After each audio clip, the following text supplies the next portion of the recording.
वह आभास, वह बोध महादेव की महिमा का, उनकी आरती के इस दीप का। सुख और शांति की अभिलाषा चाहते हो तो महादेव के सामने नतमस्तक हो जाओ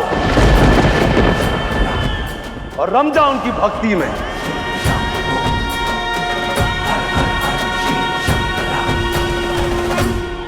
शिव की शक्ति का आभास भले ना हो मुझे, लेकिन उस शिव को अपनी शक्ति का आभास अवश्य करूंगा।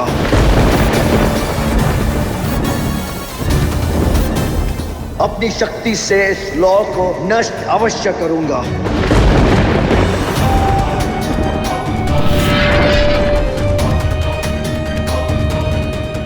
इन ऊंची उठी लपटों को मैं अपने शस्त्र से धुआं धुआं कर दूंगा।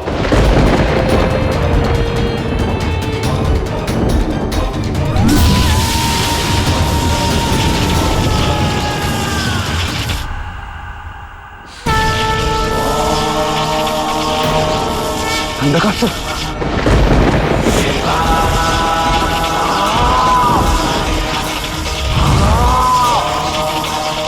आरती की इस ज्योत को सम्मान प्रदान कर ये संपूर्ण संसार विश्वास पाता है। इस ज्योत में मेरी शक्तियां विराजमान हैं। और यदि कोई भी दुस्साहसी इस विश्वास को, शिव की शक्ति को भंग करने का प्रयास करेगा, उसका जलकर भस्म होना उचित है।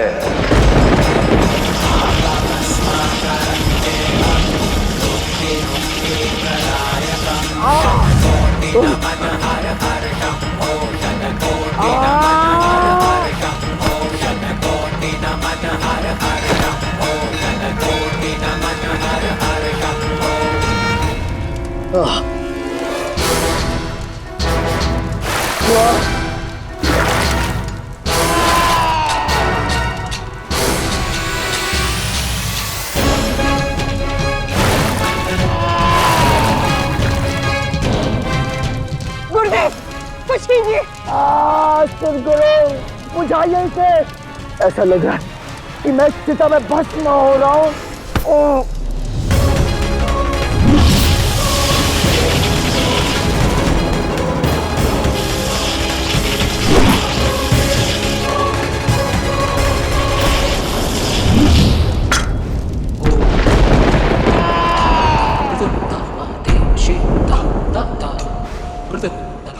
महादेव की आरती की ज्योति से निकली क्रोध अग्नि है ये।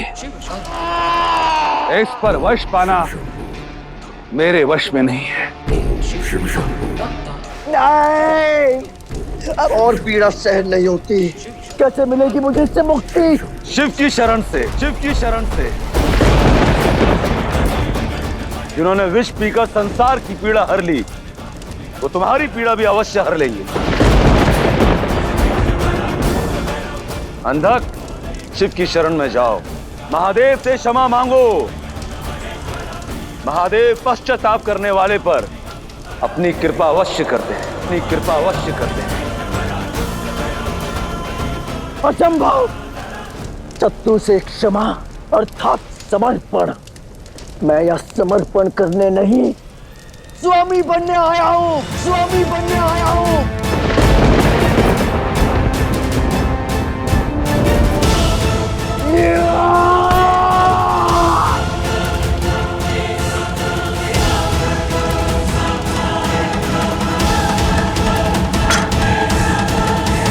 हर हर महादेव, हर हर महादेव, हर हर महादेव, हर हर महादेव।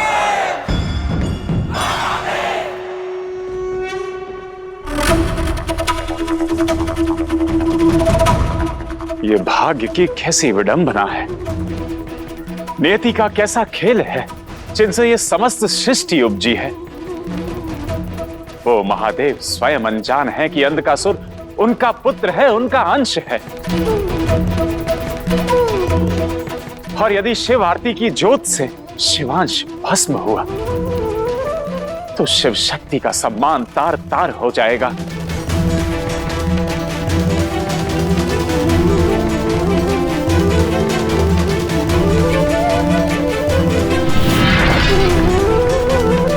महादेव, अंधकासुर को बचाइए, उसकी रक्षा कीजिए। संसार से पापियों का नाश करने वाले नारायण कब से पापियों की रक्षा की गुहार लगाने लगे। गुहार न्याय की है महादेव, और अभी अंधकासुर के पाप का घड़ा इतना नहीं भरा कि उसे फोड़ दिया जाए। महादेव की आरती तो समस्त संसार को जीवन देती है, तो वो किसी के लिए चिता की अग्नि कैसे बन सकती है। उस ज्योत, उस अग्नि के साथ अन्याय ना होने दे महादेव। महादेव, मौन तोड़िए और अंधकासुर को बचाइए, अन्यथा अनर्थ हो जाएगा। भक्त की भक्ति में विघ्न डालना, उसकी आस्था को ठेस, उसे कष्ट पहुंचाना, यह संपूर्ण संसार का सबसे बड़ा अपराध है नारायण। वचन की बेड़ियों से कैसा बधा हूं मैं आराध्य कि आपको अंधक का सत्य भी नहीं बता सकता।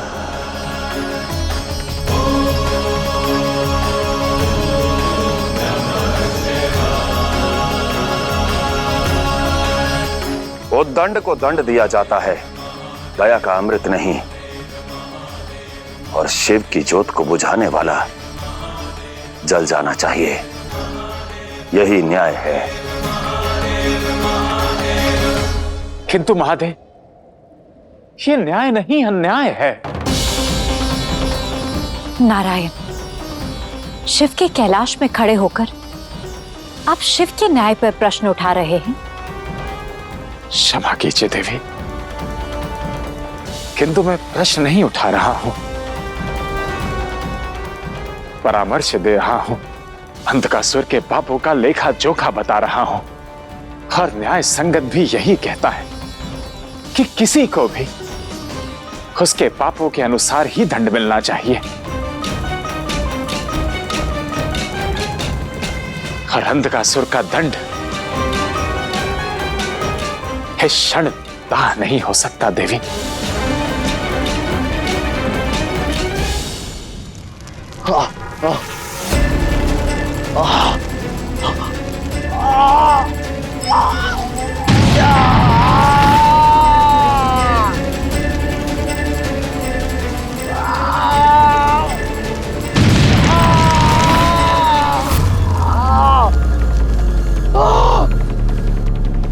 अंधकासुर! कहाँ हो अंधकासुर तुम? अंधकासुर!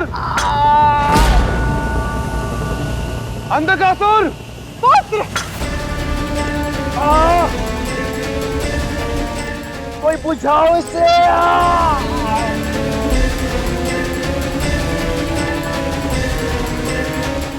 कोई मुक्ति दो मुझे।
जिसने मेरे प्राण बचाए,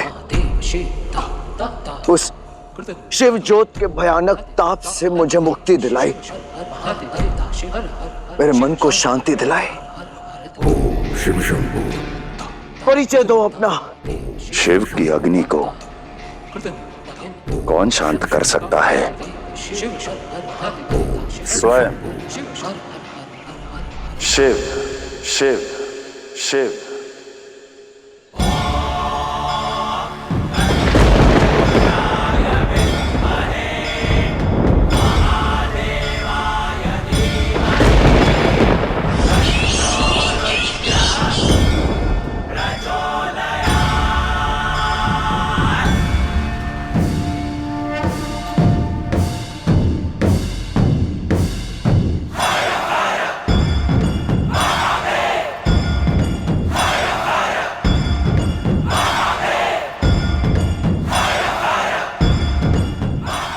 शिव, तुम्हारी दृष्टिहीनता का कारण कोई और नहीं, संसार की शिव शक्ति है।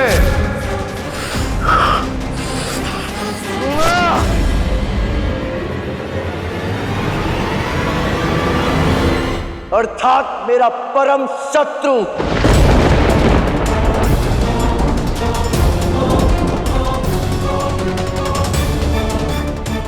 स्वयं चलाया अपने अंत तक। शिव!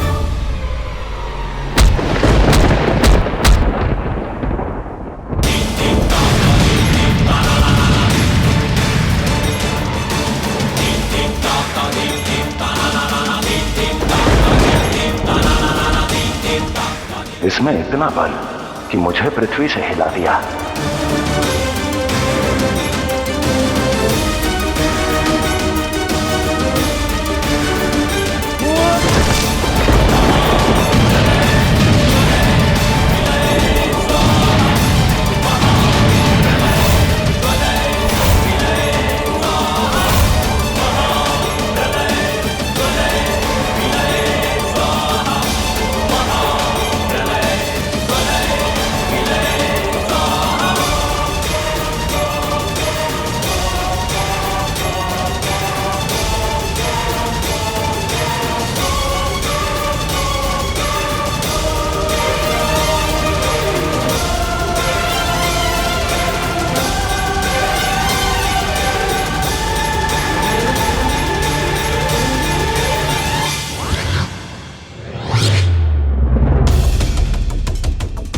जिस शिव से संपूर्ण संसार स्नेह करता है, उससे तुम्हें क्या घृणा है? ऐसा कौन सा रोष है जिसके कारण तुमने पहले तो मेरी ज्योत को खंडित करने का प्रयास किया और अब प्राण रक्षा के बदले धन्यवाद कहने के स्थान पर तुम युद्ध के लिए तत्पर हो गए। सत्य के प्रयास शिव को मेरे क्रोध का सत्य जानना है। अवश्य बताऊंगा, किंतु तुम्हें धराशायी कर, हराकर, क्योंकि संसार विजेता की नाद सुनता है। असंभव! एक असुर में इतना बल कि वो साक्षात महादेव से टकरा रहा है। कौन है ये और कहां से उत्पन्न हुआ?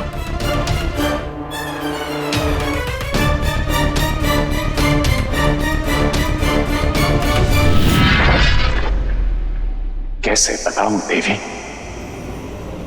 कि ये शिव शक्ति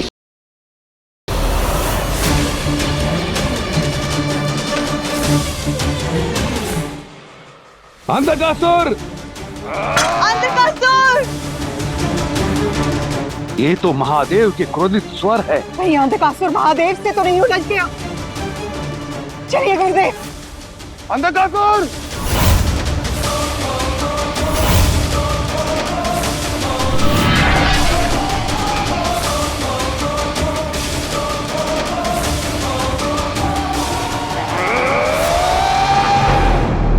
महादेव, यदि आपकी हार का मूल्य इसका सत्य है, इसकी शत्रुता का भेद है, तो हार जाइए।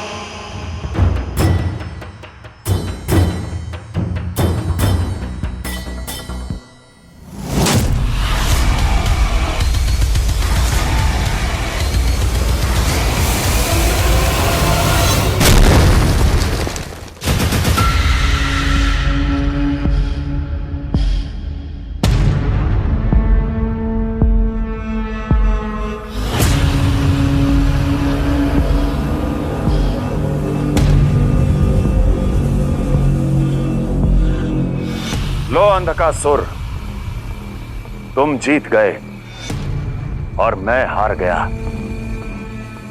करो विजयनाथ, बताओ कि तुम्हारी शिव से क्या शत्रुता है? कौन सा बैर है तुम्हारा मुझसे? सुनना चाहते हो तो सुनो। मुझे शिव से घृणा है क्योंकि रुक तुम... जाओ पुत्र।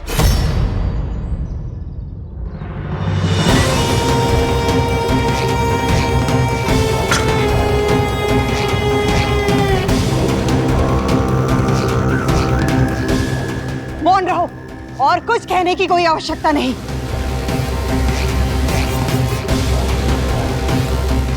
अंधकासुर की शत्रुता में नवीन क्या है महादेव? असुर जाति में जन्मा हर जीव शिव और शक्ति का बैरी ही तो रहेगा, क्योंकि देवताओं के सर्वशक्तिशाली देव उनके महादेव ही तो है। किंतु अंधकासुर की बातें किसी और दिशा में संकेत दे रही हैं शुक्राचार्य। जितनी सरलता से तुमने ये बात कही, अवश्य ये बात उतनी ही उलझी है। सत्य में तथ्य मत ढूंढिए महादेव, बात इतनी ही है और कुछ नहीं। चलो पुत्र।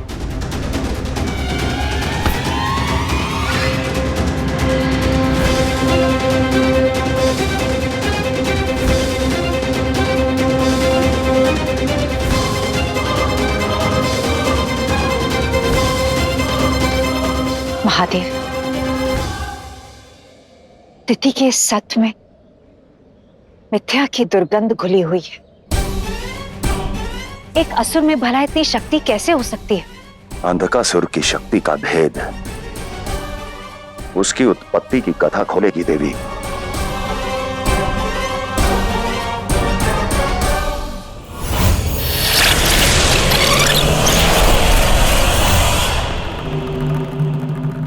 महादेव, कुछ पता चला?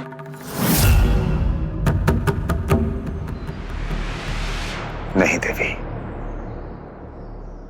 कहीं कोई संकेत नहीं मिल रहा।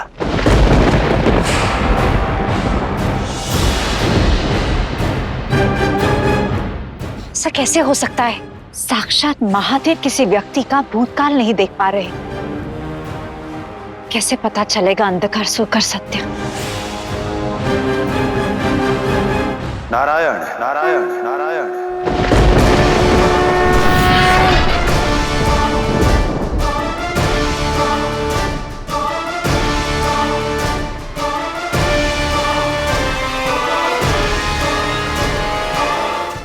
क्यों क्यों रोका मुझे? क्यों नहीं बताने दिया कि उस शिव और शक्ति की वजह से मैं नेत्रहीन हूं? क्योंकि अपने दुख का दुखड़ा दुर्बल रोते हैं। तुम क्या चाहते हो कि तुम्हारी अवस्था का श्रेय उस शिव को मिले? संसार क्या सोचेगा अंधकासुर कि ये कैसा सम्राट है जिसे उस शिव ने अंधक बना दिया? ये जानकर तो संसार के और भी पूजनीय हो जाएंगे वो शिव।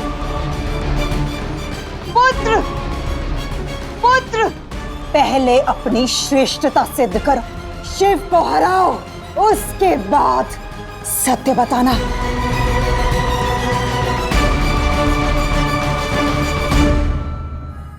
नारायण, सृष्टि संचालन के अनगिनत सत्यों में से एक सत्य ये भी है कि शिव और शक्ति के साथ साथ आप भी सदैव इस संपूर्ण संसार पर अपनी दृष्टि बनाए रखते हैं। मेरी दिव्य दृष्टि अंधकासुर का आधार खोजने में असफल रही है। आप ही बताइए, क्या है उसके बल का सत्य है?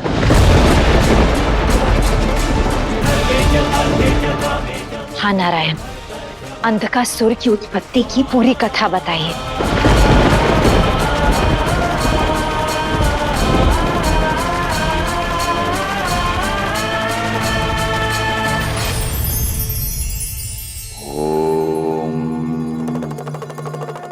मानव ईश्वर की सबसे सुंदर रचना है और इस रचना की सबसे अद्भुत कड़ी है मन।